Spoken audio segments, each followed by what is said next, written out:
In this video, I'm gonna teach you how to change weapons in Hunter Call of the Wild. It's a very easy process, so make sure to follow along. In this video, I'm gonna give you easy to follow instructions on how to manage the weapons that you have equipped on your character in Hunter Call of the Wild, how to acquire new ones, and switch between them. So if you have already purchased the weapons that you want to use, then you can skip ahead. However, if you still need to acquire new weapons, you can do so at an outpost. So all that you have to do is go over to any outpost.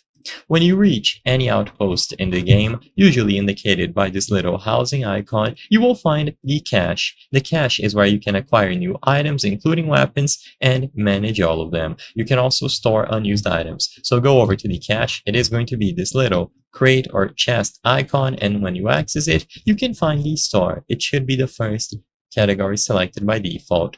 On the store, you can browse through weapons, including rifles, handguns, shotguns, and bows. You can see the price and then the stats at the right side of the screen.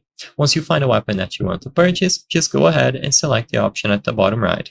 When you purchase a weapon, it's going to go over to your storage on your locker. So if you switch from store to storage, as you can see the secondary item, you will find them on your locker.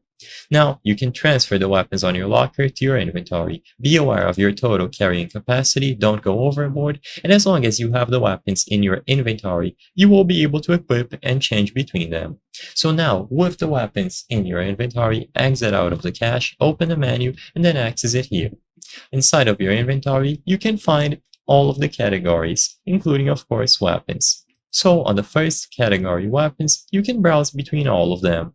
Now, to change between these weapons, you just select one and then you drag it into any of these slots on the weapon wheel. So you will have slots 1 through 9 and then 0 as well at the end, and you can change these hotkeys if you wish. When you drag any weapon into any of these slots, it is going to be attached, and you can press the button corresponding to that slot to open it up. Immediately upon pressing that button while you are in game, you will equip the weapon. I hope I was able to help you on how to change weapons in Hunter Call of the Wild. If this video helped you, please be sure to leave a like and subscribe for more very easy tips. Thank you for watching.